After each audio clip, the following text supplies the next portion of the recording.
Let's see if it works.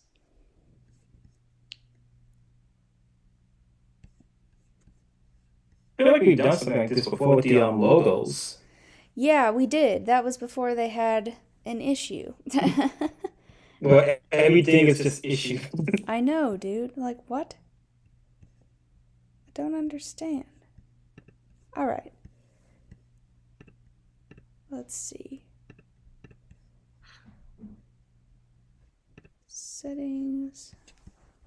The URL should be, I think it's the invite link. Is that right? Uh, I guess. Yeah, it should be the invite link. Okay, that's what I thought. It should pull you up into this corner. Let me see if I can choose this.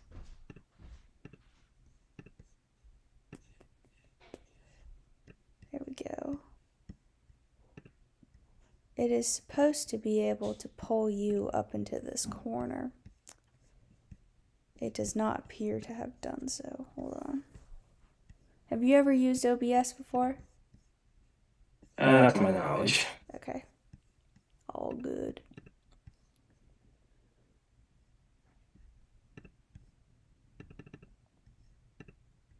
Let's do... No, you're not a local file on my computer. Let's see.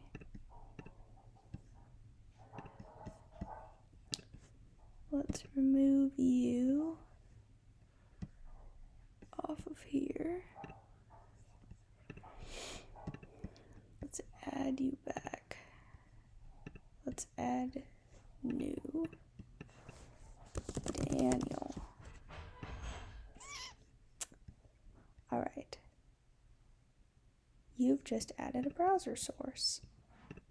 Great. Oh, hold on.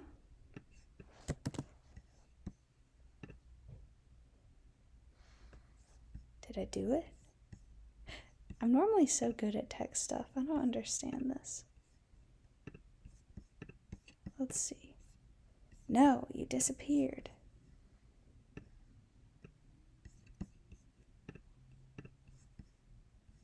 Is there a way that I can open this meeting on Safari? If I That's copy the invite link into Safari, You can try it. I've never tried it, but as long as I don't see why you couldn't, honestly. it wants to open the app. That's the problem. Let's see.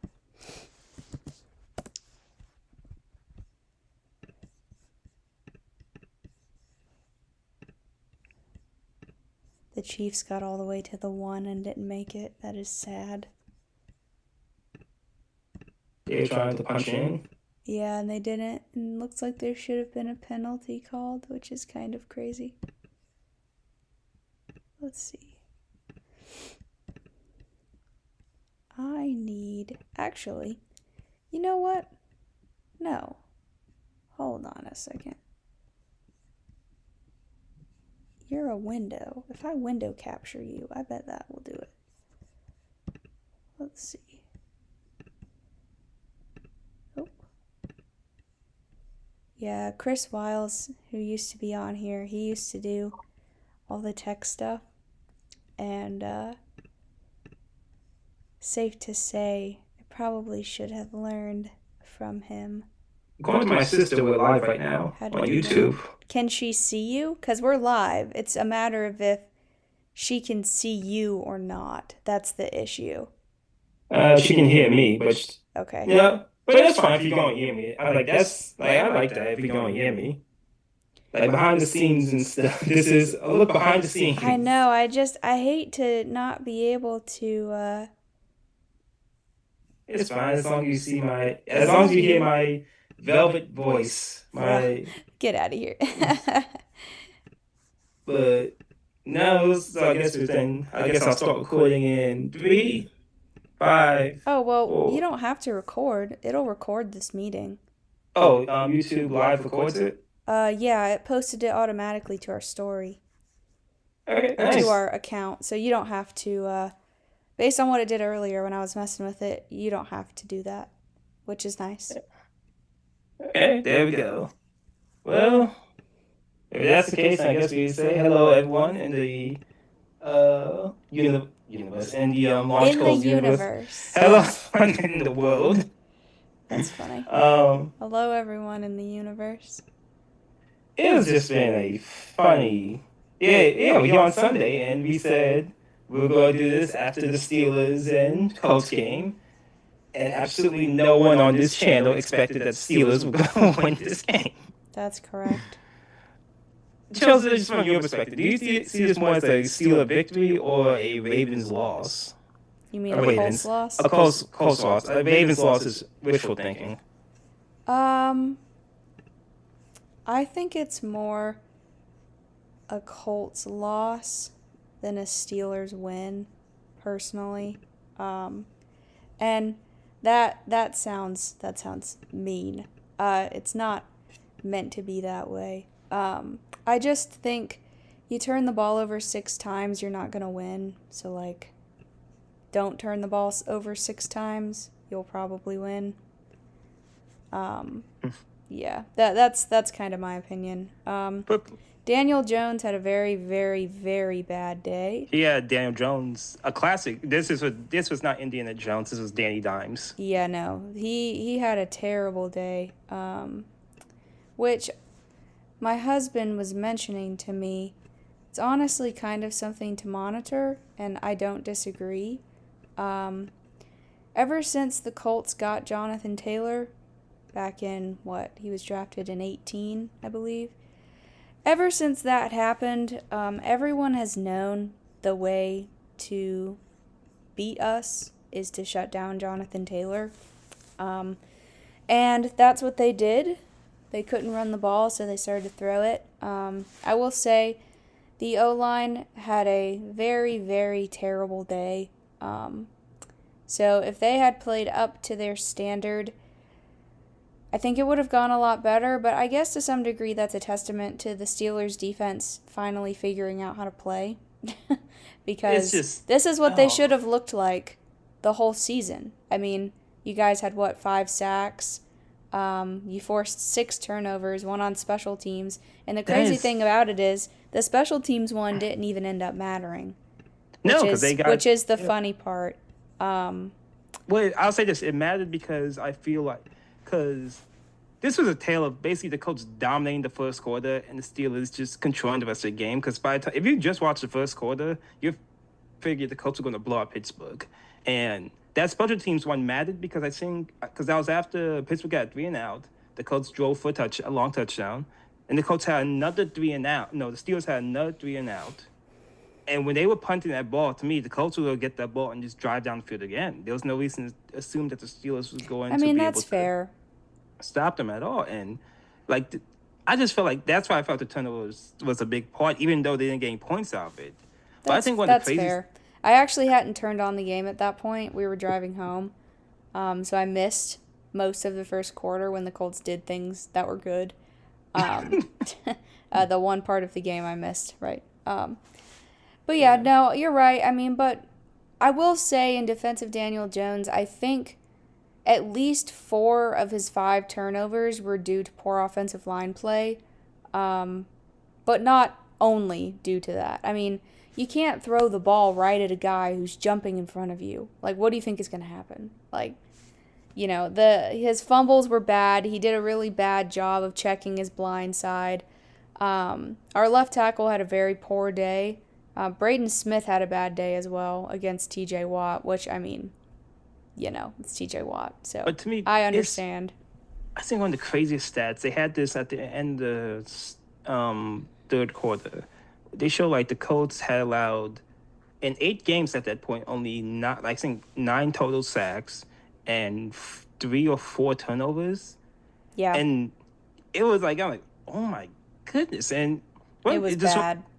it reminds me so much about the Patriots game, and I guess the Steelers play defense plays a I week was thinking that too. once a month, Yeah, it's but like exactly what I was thinking.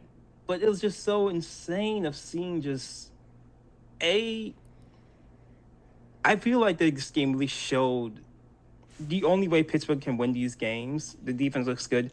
They have to solely rely on that their front line.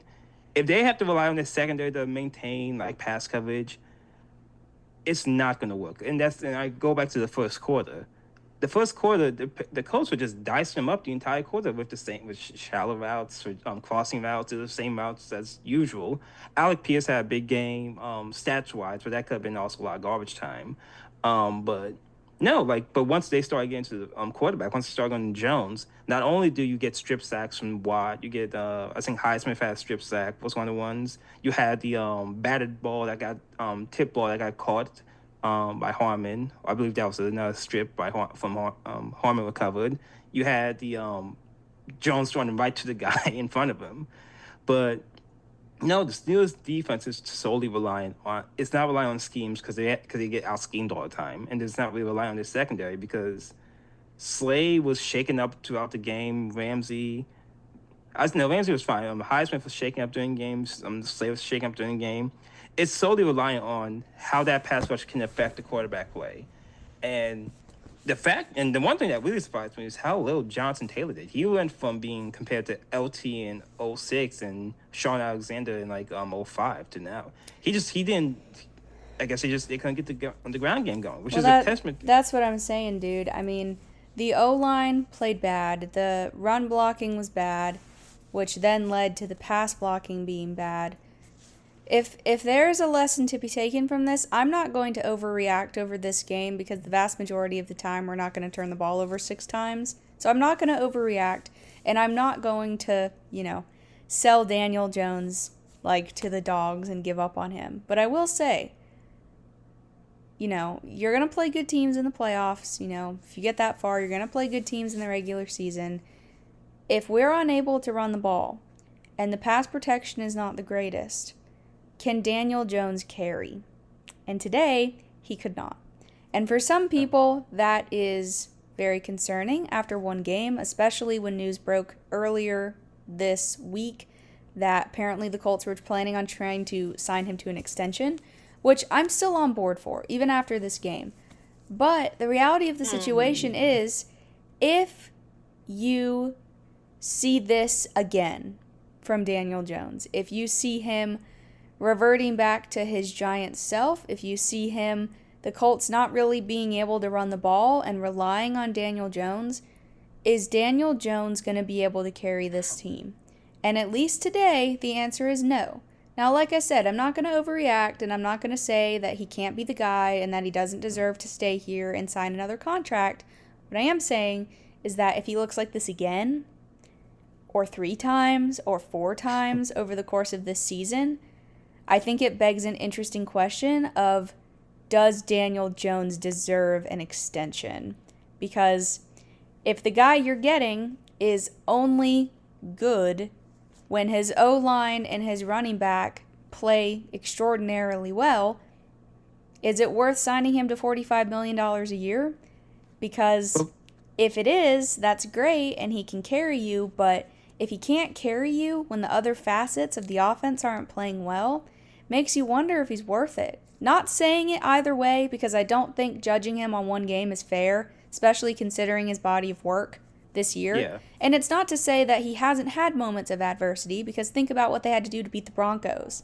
They had to come back, they had to score, that was a tight game, the defense had to play well. So I'm not saying Daniel Jones has faced no adversity this year, but let's be honest, most of the games that we've had are blowouts.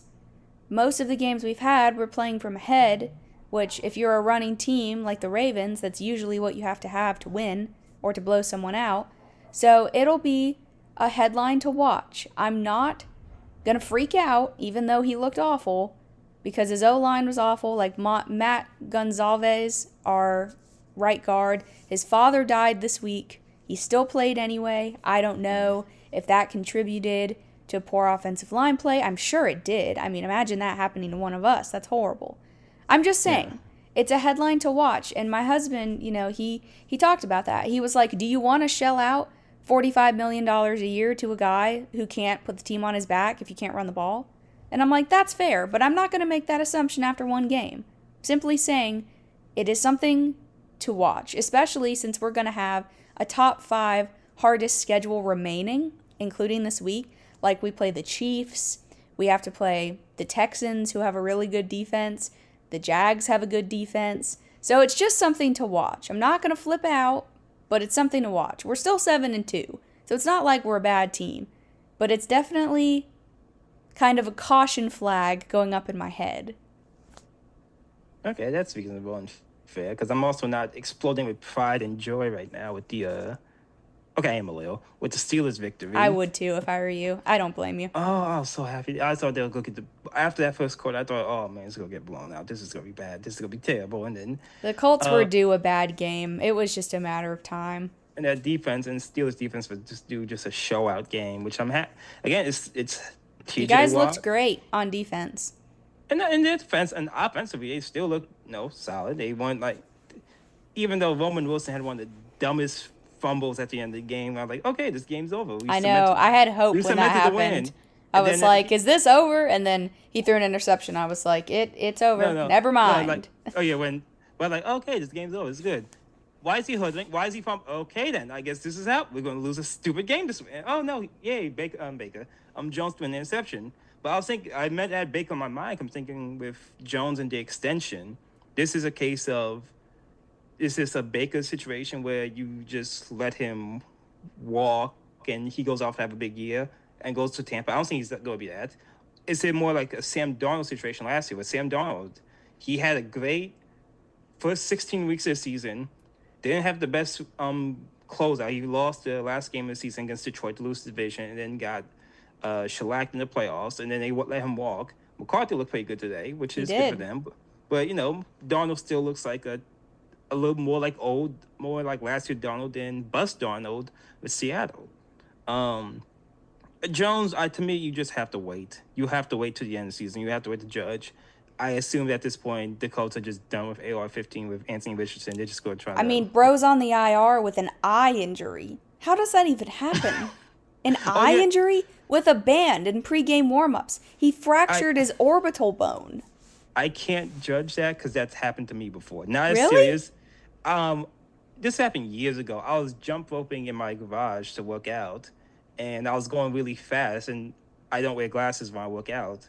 And, you don't always get the right connection, and it went straight into my eye. Really?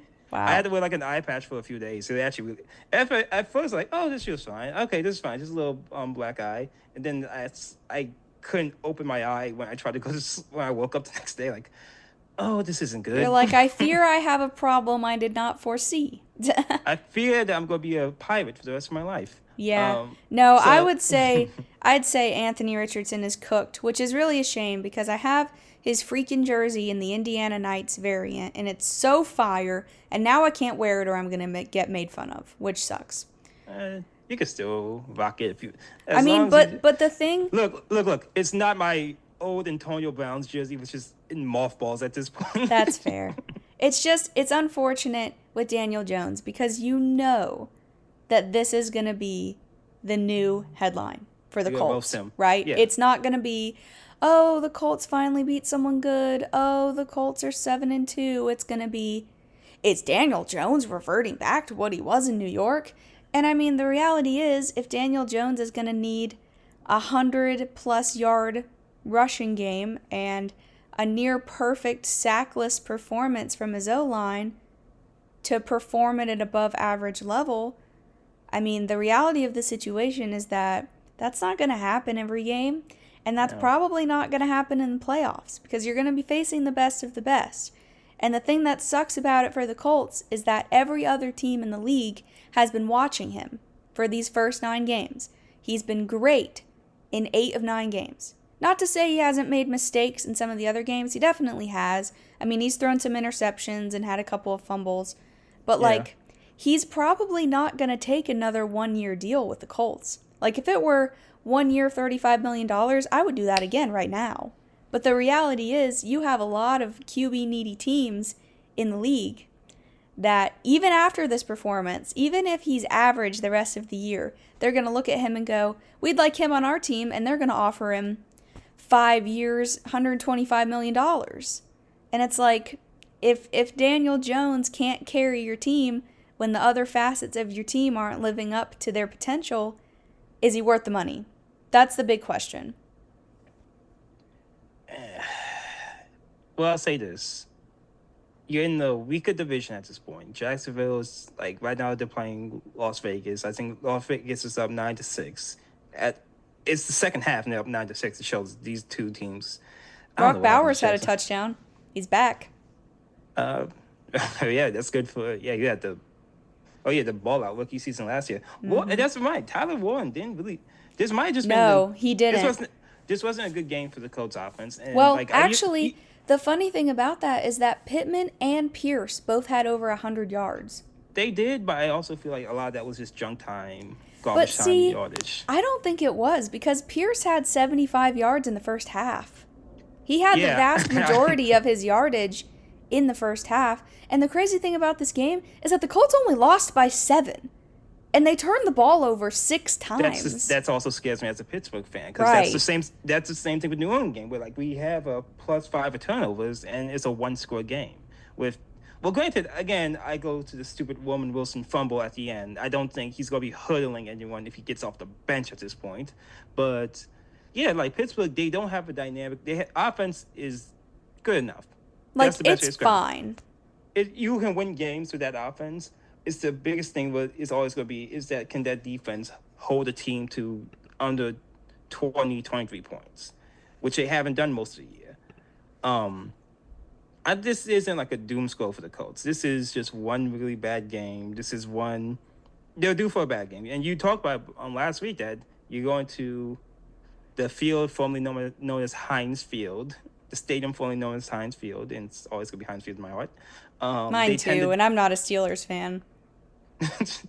They tend to do bad on the road in Pittsburgh. So maybe every team and quarterbacks do a bad game. I just more think about in terms of what you said, like you talked about, what this means going forward. Because this was the Colts' this was their show out. This is a team like everyone's thinking, are the Colts good? Are the Colts a leader? Are the Colts a serious title contender? Okay, they're on national television. They're playing one of the most popular franchises, which is struggling, but people still have respect for the Steelers and the Steelers name and the Steelers brand. They're still technically a first-place team in the AFC North. This is your time to show out, and you have the worst game of your season, and it's just...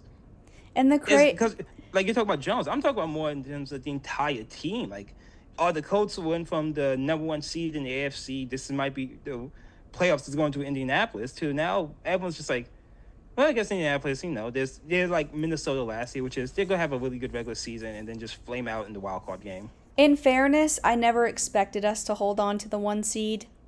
So, I expected the Chiefs to take it over. Even when they were in hibernation, I still expected them to take it over. But it's like, we turned the ball over 6 times. You cut that amount in half, we probably win this game. You definitely win that game. Like, a lot of 100%. this game was not you guys blowing us out. It was us shooting ourselves in the foot. You cut that amount in half and we win. But like I said, I don't even think that's the biggest storyline. I really don't. I think the biggest storyline is, number 1, have teams figured out how to stop Jonathan Taylor? Because if they have, based on this game, we might be cooked. And number 2, if Jonathan Taylor doesn't have his best day and the O-line doesn't perform the best, can Daniel Jones carry this team against good teams? Those are the 2 biggest storylines. So I'm going to reserve being angry unless this happens again. If it happens again, then I think there's real reason to be concerned. But Daniel Jones has looked great this season outside of a couple of moments before this game and this game. But in the same vein, a lot of his best performances have come in blowouts. So it's like, I feel like the jury is still out on him. I was honestly kind of surprised that headline came out about the Colts wanting to sign him to a multi-year extension before the trade deadline. I thought that was interesting because it makes you wonder if they're trying to move Richardson even though he's on the IR. I don't know. Did he move a player on the I've IR? I think you can still be traded if you're on the IR. Yeah. But it begs the question, like the quarterback class in 2026 for the draft is probably going to be relatively strong. So it's like, do you want to start over with a rookie who may or may not be good? Or do you want to chance it on Daniel Jones and pay him $85 million over 3 years? And if it doesn't work out and he's bad, then you're in a financial hole. Let's just say I'm glad I'm not the GM and the owner and the coach of this team because I'd be stressing.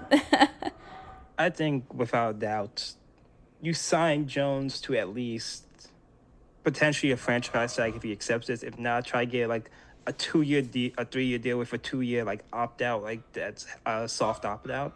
Because one thing is you're showing with Cam Ward in Tennessee.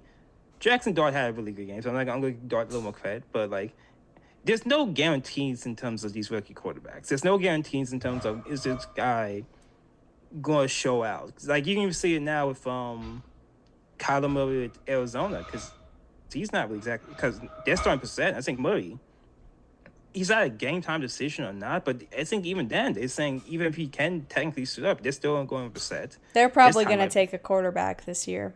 His time might be done, but I can look for Kyler Murray as the new Jets quarterback next year. Honestly, he's going to be somewhere, but probably. No, I say you signed to me. That's a good point in terms of. Is Jonathan Taylor really, because you would know it's more than you, is he really just the MVP of this Colts team? Just hands down? Jonathan Taylor is the motor behind this offense. Without Jonathan Taylor, any quarterback is not going to look as good. You take Jonathan Taylor off this team and replace him with a like second string guy or like someone mid, this team is not the same. I mean, and we knew this as Colts fans watching Daniel Jones. I mean, at this point, if we're being really, really honest, Daniel Jones has been an excellent game manager, which is hard to say when he has performed as good as he has. That's hard to say, but you look at the performances of the O-line and Jonathan Taylor. The reality is, Daniel Jones has not had to carry this team this year, outside of a couple of moments in which he has succeeded with relative ease. Yeah. But outside of that, this was this second half in this game, this was his time to say, okay, haters, I'm here. I'm going to carry this team. We're going to come back and we're going to win. And what did he do? He threw the ball. He turned the ball over 3 more times. Let's go, haters. And oh, God. No, the haters are winning. And, like a lot of Colts fans, like, I think a lot of us just get very easily disillusioned because we had Peyton Manning for so long, we were used to excellence. We had Andrew Luck. We were used to excellence. And when we have a bad performance from a quarterback, I feel like the inclination of the fan base is to not blame the quarterback. It's to blame everyone around him. And I saw a comment that had like 100 likes on Instagram on a Colts page, and it was like, hey, 4 of the 5 turnovers that Daniel Jones had were due to poor offensive line play and blitzes and tips and things like that. And that's true. The O-line played terrible. This was by far their worst game this season. I mean, they were the number 1 rated O-line by PFF this whole year before this week. Like, they have been amazing. And they have faced some good opposition. I mean, you think about the Broncos, for instance. They have some great pass rushers. And they did fine. They really didn't have any issues. So it's like, do I agree? Yes. But also, can you say Daniel Jones is absolved of blame for those turnovers, like on his blind side, for instance? No. I mean, you have to watch. You can't just stand there. You have to look over your shoulder. So I agree and I don't agree with that comment. It'll be interesting to see how it develops. I'm surprised he wasn't more mobile in the game after they went out. They after him more. I know he can move around. He can. Yeah. He's not like a statue in the pocket, but today he looked like one. Outside of his rushing touchdown and a couple of scrambles, he just stood there. Like, you're in there with Cam Ward and not Cam Ward. You're in there with Cam whatever on the Steelers, and you're in there with TJ Watt, and you're in there with Alex Hightower. Like, you can't or whatever. You can't stand there. Like, If you What feel did the pressure, move out of the pocket and throw it away. Like, don't just stand there. what's your take on at least Indy's defense? 'Cause again, if you have you're +5 in terms of turnovers, for at least for Steelers, you're going to win that game. Your offense is going to put up more points. So I'm not sure how much. So like, how much can like the defense? I can't even say much about the Indians defense because it's like the other team had 5 more possessions than us. Like, what are we supposed to do? Yeah, no, I mean, honestly, I wasn't really that mad at the defense. I was glad that we got Jalen Jones back. That was really nice. He's been on the IR. Latu had 2 sacks, which was great because we need more pass rushers. So I was very impressed with him. I mean, we gave up 27, so obviously not great, but I feel like some of that came in garbage time. I mean, at the end of the first half, I think there were like 3 minutes left. It was like 14-7. So, I mean, Yeah. I don't think they played terrible most of the game. I mean, obviously, like I said, you can't give up 27, but you don't turn the ball over 6 times. You're not giving it to the team as much, and they're not scoring as many points. So, again, I think a lot of that comes back to the turnovers. But they were fine. You can't give up 27, but the only reason they gave up 27 is because they were on the field so much. So it's like, it's kind of an ebb and flow. Man, you really missed a really good. If you just watch that first quarter, I think you messaged me in the middle of the We first were quarter, like driving home from getting lunch or something. and that thing is, I was listening to the game on the radio in my headphones because I was doing laundry, and I'm just getting angrier and angrier in the laundry room. And then Chelsea texted me, "So what do you think about the game so far?" I was like, "Well, Highsmith is limping, Slade is limping, and the Colts about to score, so I'm doing okay." Yeah, Just like no, I mean, just like I didn't see it, so. I'm gonna be another angry Daniel Steelers fan, and then just talent just overshadowed. Just T.J. Watt became T.J. Watt again. Just it's just so nice watching the Steelers defense play well because I'm not sure if you saw before the game, the fans outside of Heinz Yep, Field, they literally had a casket and they were holding a funeral for the Steelers defense. that's funny. And I'm like, you know what? That's fair at this point. And because at this point, your defense should not be this bad.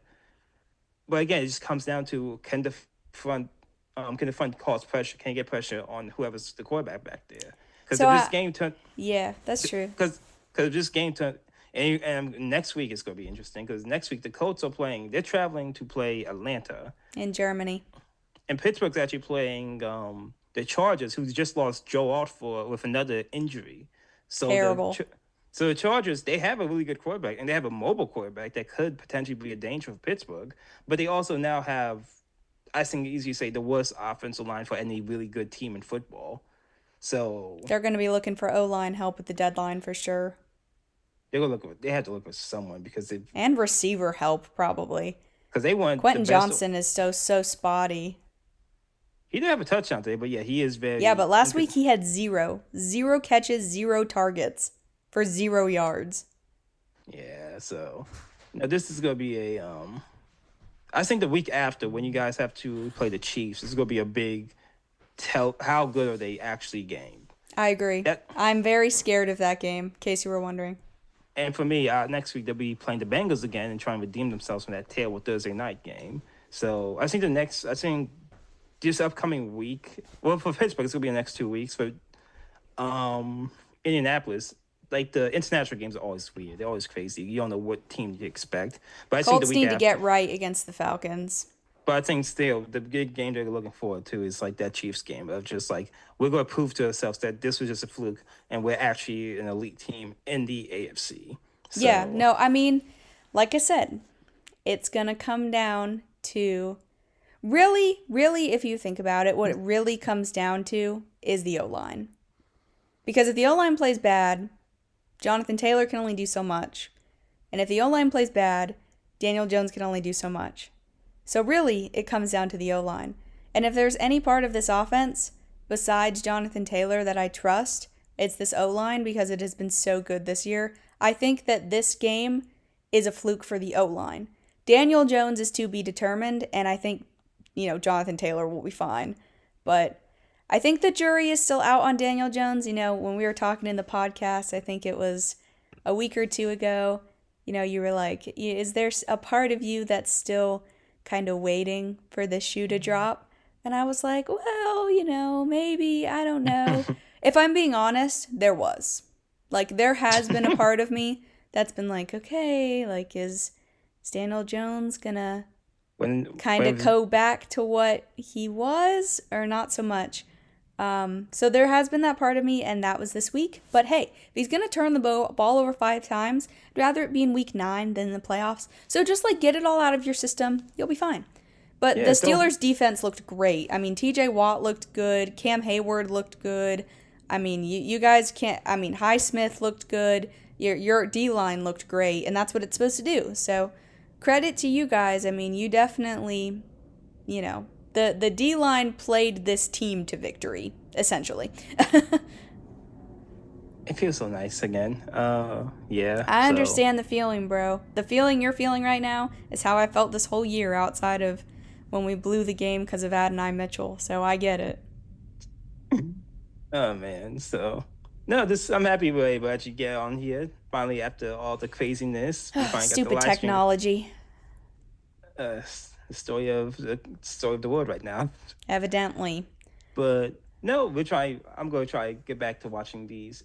We're hitting the third and fourth quarter for some of these 4 o'clock games right now. Yeah, I got the Chiefs Bills on right now, and it's a good game. So I gotta go. I gotta go scout the Chiefs. Yeah, you gotta do your scouting routine. I'm going to finish watching this, and I'm scared to look at my fantasy team. I know I'm losing probably every league I have, but there's always next week. Always next week. No, but yeah, no, this was fun. We'll definitely try to do more Sunday live streams in the future. This was a big week, especially for both of us, just because, it was our favorite teams. So we'll definitely try to do this more in the upcoming weeks. Thanks for getting us to 50 subs. We appreciate that. That's super awesome. Thank you, everyone. But yeah, we'll have new episodes out on Tuesday and Thursday. So definitely check us out then, wherever you get your podcasts. And our social medias. So check us out on there. We'll see you guys later. Adios. Bye. Go Steelers. Go Colts, I guess.